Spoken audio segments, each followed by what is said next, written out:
Ah bah il a commencé le show, donc forcément il fallait commencer par lui. Salut les amis, j'espère que vous allez bien. C'est votre bon vieux Sunejin qui est là pour proposer, eh oui, notre cher Baron Corbin. Et si je vous dis Baron Corbin, vous pensez bien évidemment à WWE Raw. Et donc nous allons bien évidemment débriefer le show. Nous allons l'observer, le décortiquer, l'observer, l'analyser. Et à la fin, je vous dirai bien sûr ce que j'ai pensé de l'émission. Est-ce une émission de qualité ou est-ce une émission de merde? Voilà, tout simplement, c'est pour ainsi dire. Alors, faut rappeler juste une chose, le show qui a été donc balancé donc à ce moment-là était le show basé du côté de l'Empire britannique, puisque je vous rappelle que c'était tout simplement à Manchester que ça avait lieu. Alors, est-ce que les choses ont un petit peu changé par rapport à ça? On sait que parfois nos chers WWEsques ont cette fâcheuse tendance à vouloir nous offrir un spectacle moins speechesque quand ça a lieu. Bon, en tout cas, le choix débutait donc avec Baron Corbin qui était là, qui a rappelé notamment ce qui s'est passé du côté de Crown Jewel, et notamment l'attaque et la victoire de Shane O'Mac à ce moment-là. Et il a donc tout de suite embragué sur les Survivor Series, et il a d'ailleurs dit que Alexa Bliss, qui est toujours diminuée par une blessure, eh bien, ne pourra pas lutter, mais elle sera considérée comme une capitaine. C'est elle qui décidera tout simplement de l'équipe qui en sera donnée. Après cela, Kurt Angle est venu. Kurt a dit alors que il voulait voir s'il était capable de vouloir être capitaine. Il s'avère que, eh bien, notre cher Kurt Angle a donc eu le droit de l'affronter. On parlera de la suite avec l'arrivée de Braun Strowman. Mais en tout cas, alors on va parler bien sûr de ce speech. Alors, pour ce qui s'agit d'Alexa Bliss, je trouve que la mettre, entre guillemets, un petit peu co-manager général est plutôt une bonne idée. Je m'ai envie de dire, pourquoi pas aussi, eh bien, faire une espèce de concurrence saine entre les deux. Si je m'explique. Peut-être que Baron Corbin gérera les garçons, que Alexa gérera les filles, et la vainqueuse ou la vainqueuse pourrait avoir le droit d'être l'actuel manager général de Raw. En plus, Alexa a plutôt une bonne mimique, elle serait sympathique. Parce que je vais être un peu méchant envers Baron, et je m'en excuse. Baron Corbin est un garçon qui est sans doute très sympathique, mais Baron est un garçon, pardonnez-moi, est un garçon qui, désolé, je le trouve fade et inexistant. Honnêtement, les speeches de Baron, pardonnez-moi, pour ceux qui adorent Baron Corbin, je le trouve plat, il n'apporte rien à son rôle de manager général. En fait, on va pas se mentir, c'est un heel de base. C'est-à-dire qu'il joue le heel parce qu'il veut faire le heel, mais il a absolument rien qui lui donne. Je veux dire, prenons le cas de Paige. Paige, même si tu vois qu'elle a une personnalité. Elle est pas trop là, mais elle reste présente. Quand tu vois Baron, il est tout le temps là. Tu sens quand même que la WWE ne sait pas vraiment quoi en faire. Ils le laissent là et tout, mais il apporte rien. Et le fait, moi je pense que Alexa pourra peut-être mieux gérer ça. On sait que Baron n'est pas vraiment un bon speaker. D'ailleurs, la vérité, Kurt Angle, quand il est arrivé, a beaucoup mieux mis en scène le truc que l'a pu le faire Baron Corbin. Ce qui peut être quand même assez chagrinant par rapport à ça. Bon, en tout cas, donc après cela, nous avons eu Braun Strowman qui est intervenu, qui a donc défoncé toute la sécurité et tout ce qui s'ensuit. Je vais parler quand même de ce qui s'est passé, parce qu'il y a eu un paquet de monde en coulisses qui ont été venus. Donc je vais rappeler, Baron cherche donc notre cher Baron Corbin. Il le cherche un peu partout, il est à deux doigts de le trouver quelquefois. Et au final, pardonnez ma colère, mais au final, je me demande clairement à quoi ça a servi. C'est-à-dire que de la semaine prochaine, nous avons notre chère Stéphanie qui vient. Baron a passé son temps à se barrer. Et au final, en fait, il leur aurait mis la main dessus. Il aurait pu lui retenir la voiture. Il aurait pu le dégommer. Voire même, j'aurais pu voir un Braun Strowman qui aurait pu, limite, s'en prendre à Drew McIntyre. On en parlera peut-être à la fin du show. Au lieu de ça, il n'y a rien eu de ça. Et j'ai même trouvé que voilà, c'était relativement fade et inexistant par rapport à ce qui avait été proposé. Voilà, ça c'est mon avis. Ah, les autres avis, comme je dis souvent, c'est comme les trous du cul. Ça reste, il y en a que sur. Donc déjà le show, même s'il avait une qualité, il n'avait pas encore attiré. Mais on va voir la suite. On a eu ensuite, eh bien, les larmes de Natalya. Natty Neidhart qui a donc décidé de ramener les lunettes de son père. Donc c'est les lunettes, vous savez. Alors, et donc la Riot Squad, en la personne de Ruby Riot, a donc décidé d'écraser les lunettes. Alors, je vais être honnête avec vous, ça s'est vu à 10 000 km au carré. Je vais être désolé, hein, mais moi quand j'ai vu ça, je savais que ça allait, c'était sûr. D'ailleurs, j'ai pas compris pourquoi le no contest. Pourquoi le no contest? C'est-à-dire, il y avait à la limite, il y aurait eu la défaite de Natalya, j'aurais dit ok, c'est vrai, la défaite de Natalya aurait été logique. La Ruby est en train de s'en prendre à un objet qui est très cher à Natty, et donc elle est en train de faire ça. Pourquoi pas? Mais au lieu de ça, t'as Ruby qui prend la lunette, les casse en deux et marche dessus. Natalya qui est figée, eh bien, ne fait rien, et au final l'arbitre met un no contest. Moi j'aurais préféré qu'elle perde le match. C'est un moment très important. Quitte à implorer, quitte à qu'on montre justement l'importance de ces lunettes. Là, j'ai eu l'impression que, alors, après Sasha et Bayley font, voilà, tu vois, vous voyez Bayley en train de faire un hugs. Tu vois quand même que les deux essaient d'être compatissants, de dire, ouais, on sait, c'était quelque chose de très compliqué.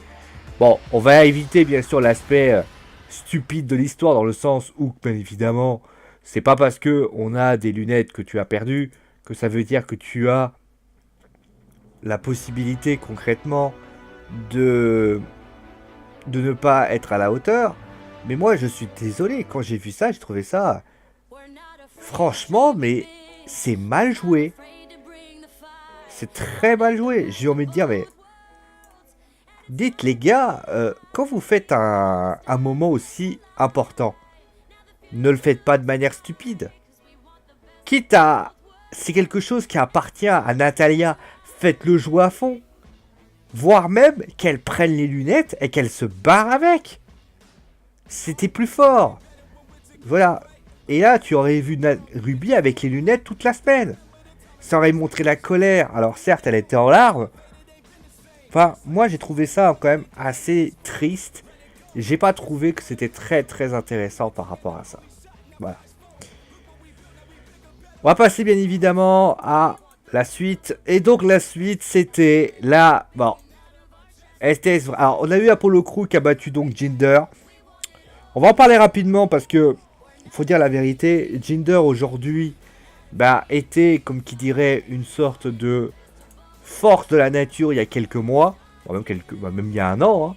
Aujourd'hui, il est, pour ainsi dire, l'ombre de lui-même. Et ça prouve juste qu'il était juste là par rapport à un marketing. Et ça, les gens, aujourd'hui, s'en rendent compte. Quand tu vois la victoire d'Apollo Crew, qui est pas le lutteur le plus impressionnant qui soit, mais j'ai envie de te dire, mais c'est une blague. Voilà. Après, on a eu bien sûr, alors on va parler de ça, The Offer of Pain. Alors, la victoire des Offer of Pain contre Seth Rollins, j'ai trouvé que c'était relativement logique, dans le sens où Seth d'ailleurs allait rendre le titre vacant. Il a fini par avoir un match et à le perdre. La défaite n'est pas honteuse. Il a plutôt fait un bon match d'ailleurs. J'ai trouvé ça très sympathique. L'arrivée... Alors, certaines personnes... Alors ça c'est vraiment très paradoxal. Je pense qu'il y en a certains qui vont trouver ça nul de dire que Dean ne veut rien dire. Mais je l'ai expliqué la semaine dernière.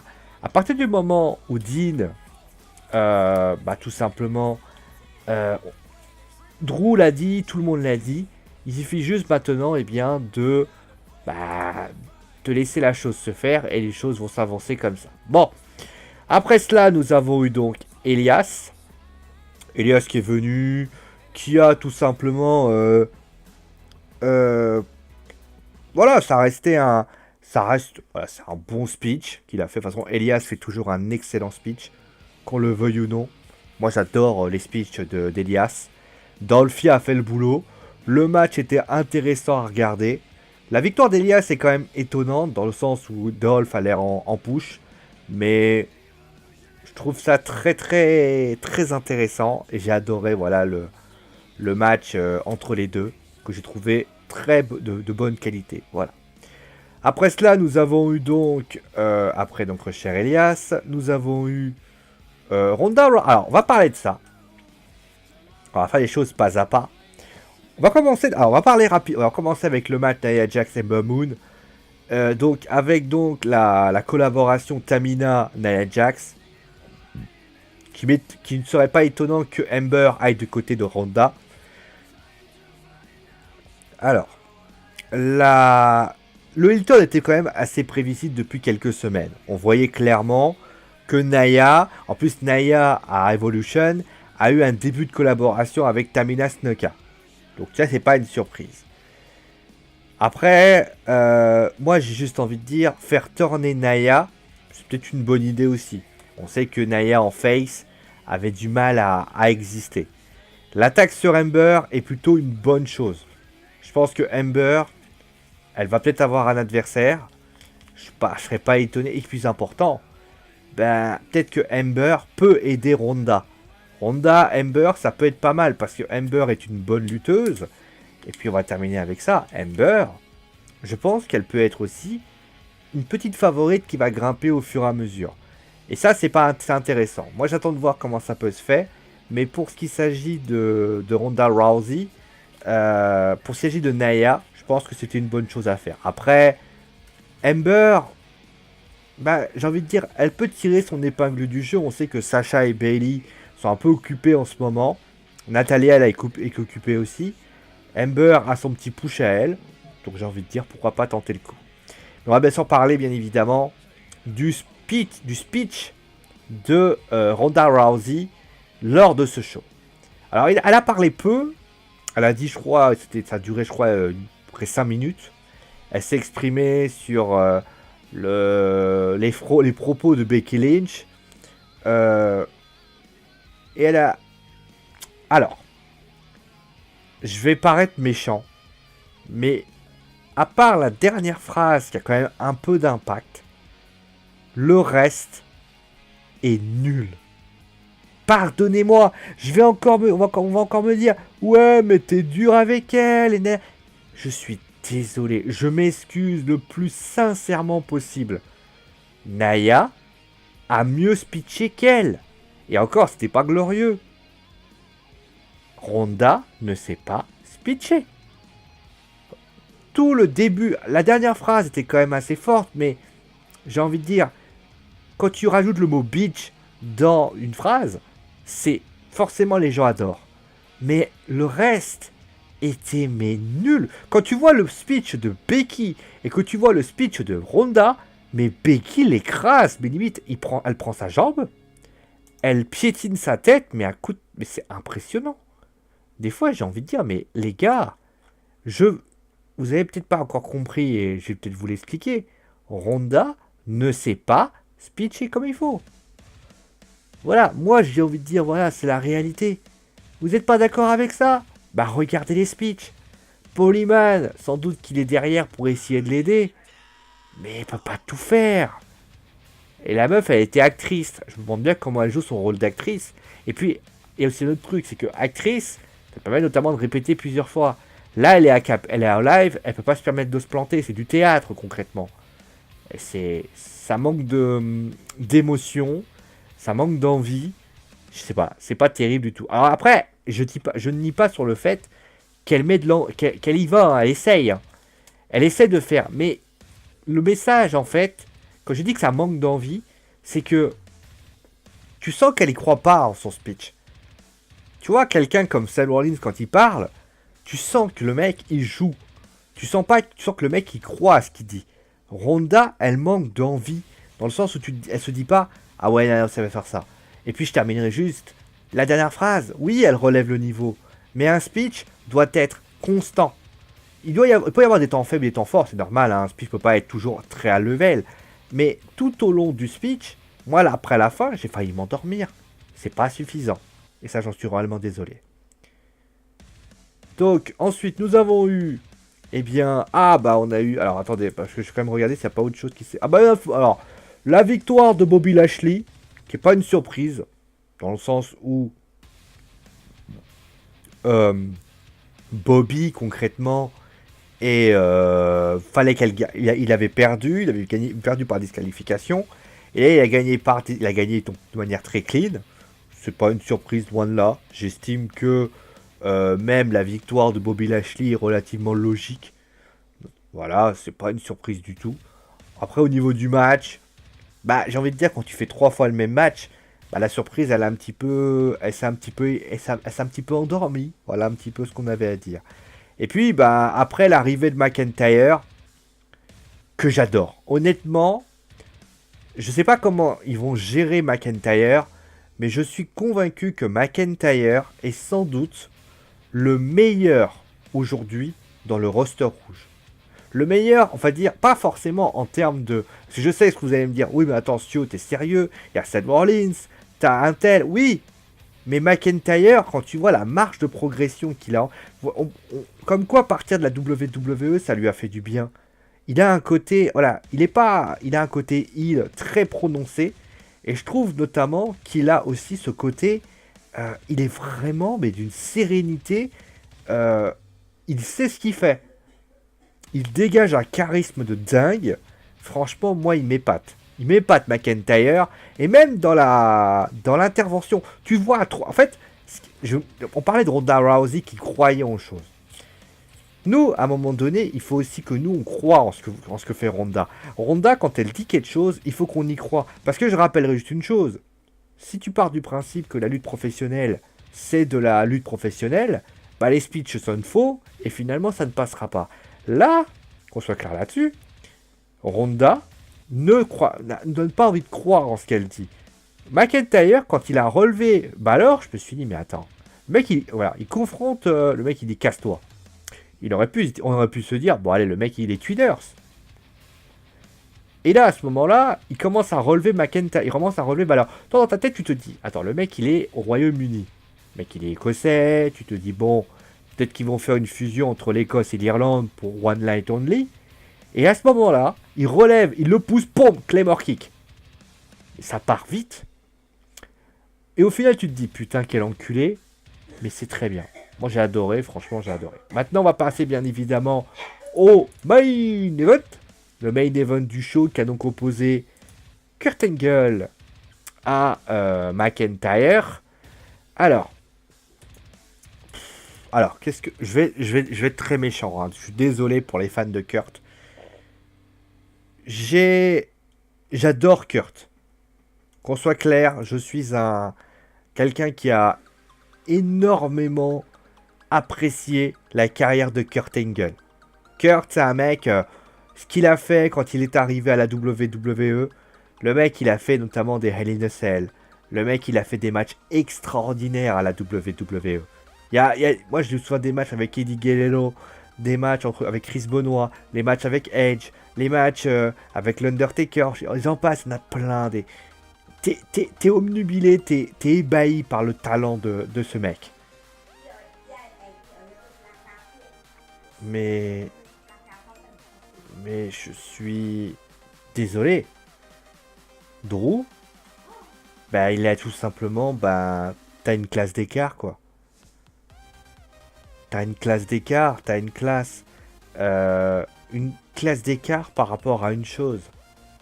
Kurt, c'est le passé. Il n'arrive pas à s'en sortir. Tu le vois, les gestes sont lents.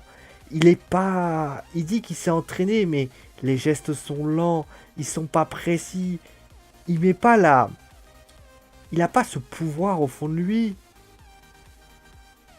Franchement, Kurt, moi, il me fait mal au cœur. Quand il était manager général encore, ça passait. Mais là, ils veulent remettre Luther. Mais non, laissez-le loin du ring. C'est fini, Kurt Angle. Kurt, aujourd'hui, c'est un garçon. Il y a quelques années, il était encore capable de faire des choses parce que... Mais il a plus ce coffre physique qui lui permet de faire des choses. C'est pas parce qu'il s'est entraîné, il a fait de la muscu pendant 3 mois qu'il a réussi à retrouver ses facultés. La compétition, c'est un truc qui est primordial. Je veux dire, c'est comme si demain vous disiez à Zidane, bah vas-y, il va s'entraîner 3 fois, au bout d'un moment, il va pas réussir à tenir. Il y a le potentiel de la personne. Kurt aujourd'hui, bah pardonnez-moi, mais Kurt Angle aujourd'hui, bah il a pris de l'âge déjà, il a un palmarès impressionnant. Personne ne pourra retirer, mais il a 49 ans, Kurt. Il a 49 ans. Il est resté 10 ans à la TNA, et Dieu sait qu'il y a 10 ans, entre 2016 et donc 2006 et 2016, avec une carrière extraordinaire, où notamment il revient. Mais en 2016, déjà, en fait le calcul, hein, en 2016, quand il revient, il a 46 ans, donc vous mettez 10 ans avant, en 2006, il en a 36, donc il est encore dans la force de l'âge. Mais là, il en a 50, il en a 49, bientôt 40. En décembre, il aura 50 ans. Ça nous a pas servi l'épisode Undertaker. Vous aviez pas eu mal quand vous avez vu l'Undertaker lutter à Crown Jewel? Je parle même pas de la coupe de Shawn Michaels, j'ai l'impression que c'est un cancéreux, sans déconner. Je suis désolé. C'est pas suffisant. Ça, c'est malheureux. Voilà. Voilà un petit peu ce qu'on avait à dire dans ce Wrestling Show. Je vais pas vous mentir, c'était un show relativement lambda. Franchement, quand tu sais que tu pars à l'étranger une fois, essaie quand même de mettre un peu le feu. C'est pas ce qu'ils ont fait et j'en suis vraiment désolé. Faut faire mieux ça quand même, faut mettre un peu plus de feu. Faut pas s'étonner à ce que les audiences dégringolent si jamais t'es pas capable de faire un show qui tient de qualité quand même. On demande pas un show où ça pote dans tous les sens. Mais quand tu vois la qualité du show, quand t'as les champions qui limite est en Arabie Saoudite, il faut quoi? À la limite, un avion pour y aller, il n'aurait pas pu être là. Vince, il aurait pas pu dire à Brock, écoute, t'es gentil, t'es pas à l'autre bout du monde. Alors tu sais quoi, tu te bouges le cul, tu viens. C'est trop demandé. Enfin bref, voilà. Merci à vous tous. Je crois qu'il était parti aux États-Unis voir un truc du UFC d'ailleurs.